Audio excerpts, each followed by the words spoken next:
that everybody? 45 yet? Is that literally everybody? No, Kenny's not here, is he?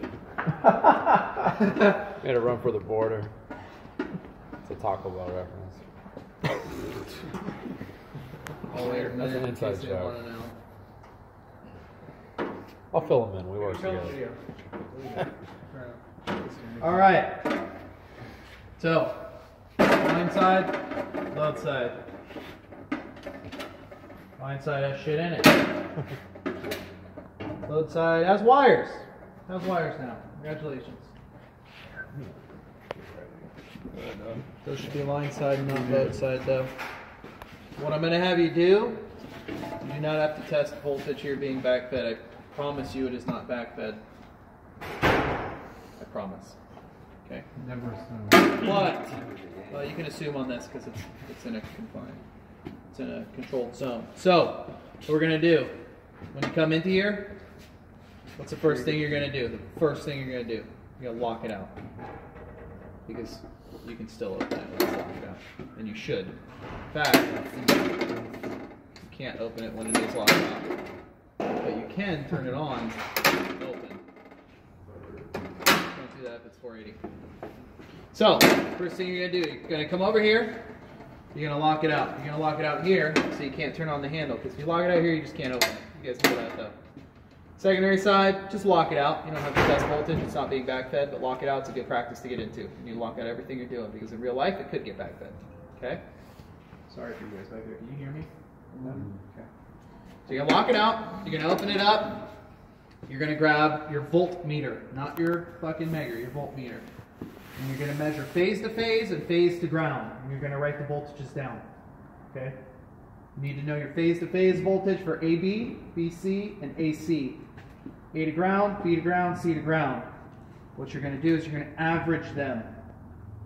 Right? So if you have 48, 47, and 45, you add them all up and divide by 3, and that'll give you an average voltage, and that's what we're going to call our line voltage. Does that make sense? You're also going to multiply it by 10.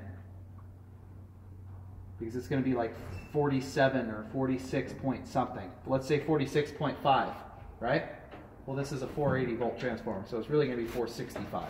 Does that make sense? You guys get that? Okay, so we're going to replicate 480. It's locked out. You tested voltage. You're good in here. You don't have to double check voltage in here because this is locked out. You do not have to test it because there's no wires coming into it. This is locked out and already tested. This is what feeds it. You don't have to test voltage in here. One thing you do have to do, if it is jumper. It is not jumpered. The main bonding jumper has been removed. And there's secondary disconnect, there's a wire nut.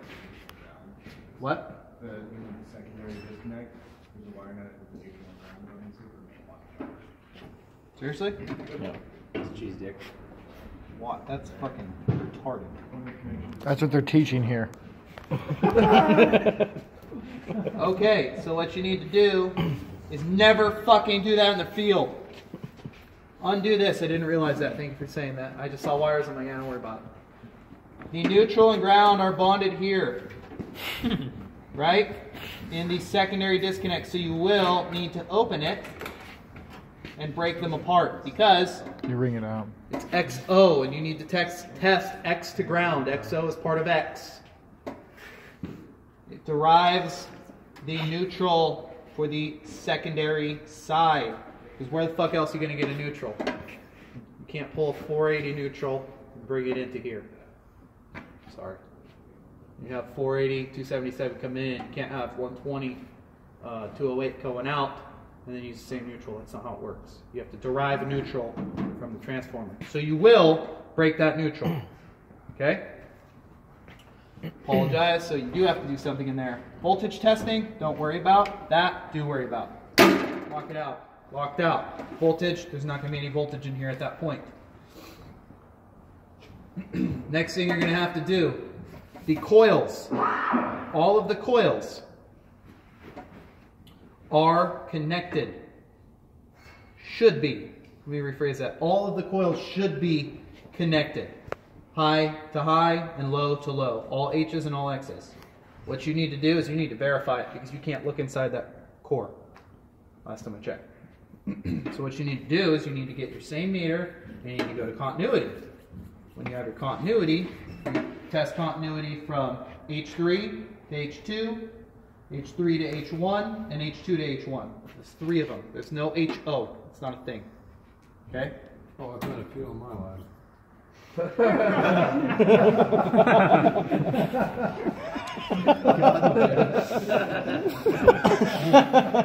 All right. In this transformer. So you do your H3 to H2 to H1, you verify that all 3 of those are connected, right? So you have continuity, you can verify that all of your H's are physically connected. Next thing, you go to your X's. You make sure that X3, X2, X1, and XO are all connected. What I do is go left to right. X3 to X2, X3 to X1, X3 to XO, X2 to X1, X2 to XO, X1 to XO. Done this to all of them. This is already tested to there, so you test it to those 2. This is already tested to this and this, so you test it to there. Make sense? 1, 2, 3, 4, 5, 6. Tests for continuity on X. H, how many is it? 3. So, at that point, you will determine that X's are continuous and H's are continuous. They are one solid unit, right? Mm-hmm. So what's the point of measuring? Make sure the insulation is good between the phases and for the insulation. The insulation in here and all the other insulation to here. So at that point, you're going to go ahead and grab your Meggar. You're going to bring it on over here. You're going to double check the functionality. You're going to test battery. As long as the battery is over 5 volts, you're good. You should just be able to press a button.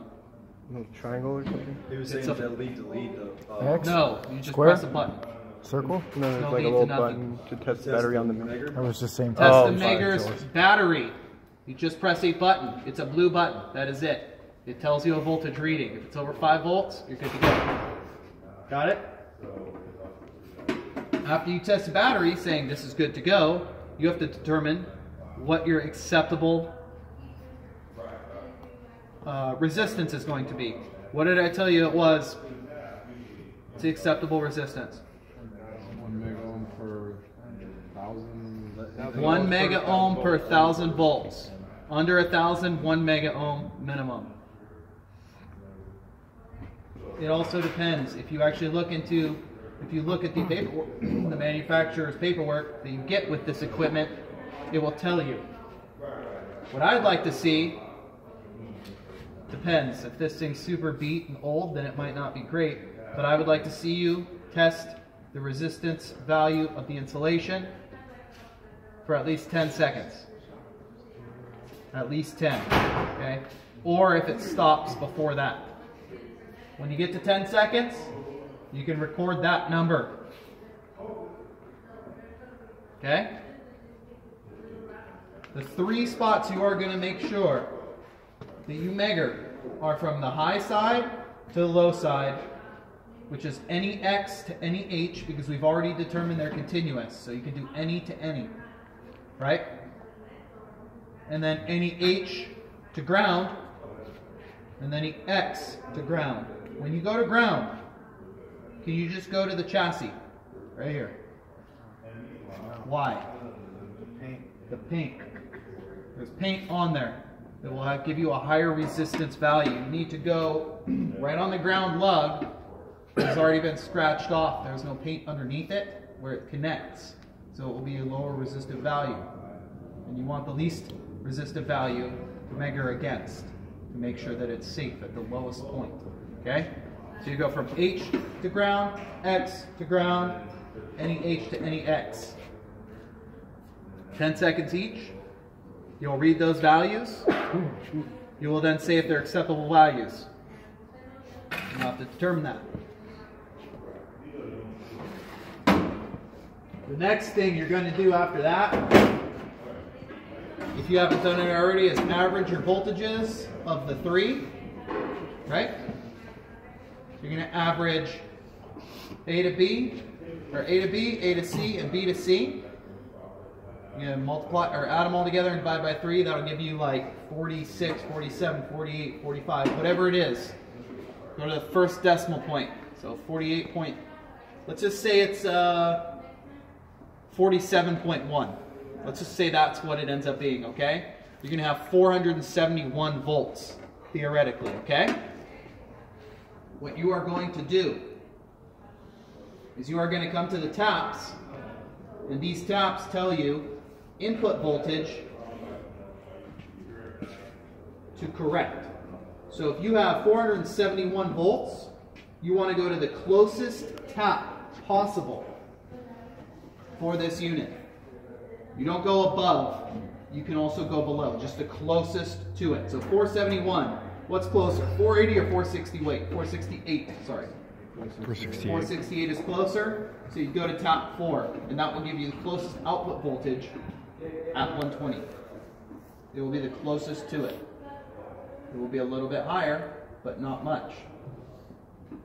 You want the cleanest power coming out of here. You do not want terrible power coming out. You don't want this to be 504 volts and you leave it on fucking tap 7, and then next thing you know you have fucking 102 volts coming out of your fucking secondary side. You want to get it as close to cut out coils to even the secondary side regardless of the primary side. Okay? And then when you do that, you go home. It's the end of it. The only thing, I'm sorry, there's one thing I did forget to mention. This, when you test voltage, what do you do for a meter? Just a live test a live source, test a known source, and then come back to your, or test, yeah, live source, known source, live source. You want to make sure that it's dead, right? I'm sorry, two things I forgot. After you check voltage, one thing that I didn't verbally say, what do you want to do to the secondary side? So you want to test your voltages, get your voltage. You know what? Fuck it. Fuck the source over there. I don't care about that. Live source is over here, right? What can you do in here to do live, dead, live? And make sure that it's not on. You can check your line, load, line. So you can come in here, you can do your line side, top, check the voltage, right? You go to your load side, which is the bottom of these fuckers. And then you can check line side again. Make sense? This is known voltage, or it's assumed voltage. If it shows any voltage here, none, and then any, you're good to go. But you do need to make sure that the secondary side has no voltage because, unfortunately, these forks that you can kind of see right here on the bottom can get stuck. I've seen it where two of them unlatch and one of them stays in. Okay? I've also seen it where they're engaged and you can turn the handle and they don't disengage. Then you're fucked. So you do need to check the top for voltage, and that's your input voltage that you were doing all this with. And then you're off, make sure it is dead, and then on again. Right? That's it. So you don't need to do anything else with the meter. The paperwork will have the areas to put all the notes down. Yep. Voltage. Yep. Voltage. And then how? Ohms, exactly. And then it'll say, is this correct? What tap do you need? Is that the correct? Or what tap is it on? What tap do you need? How do you test what tap it's on? How do you look? You count top to bottom, left to right. 1, 2, 3, 4, 5, 6, 7. Only 7. There's a diagram. Yes, there is. Good job. That's it. Easy. You guys understand it? You've never done it. You get it? You get the gist of it? That's it. That's all I request of you guys. Send that to me? Sure. Pretty fucking easy, right? Test voltage. Check that it's dead. Then you turn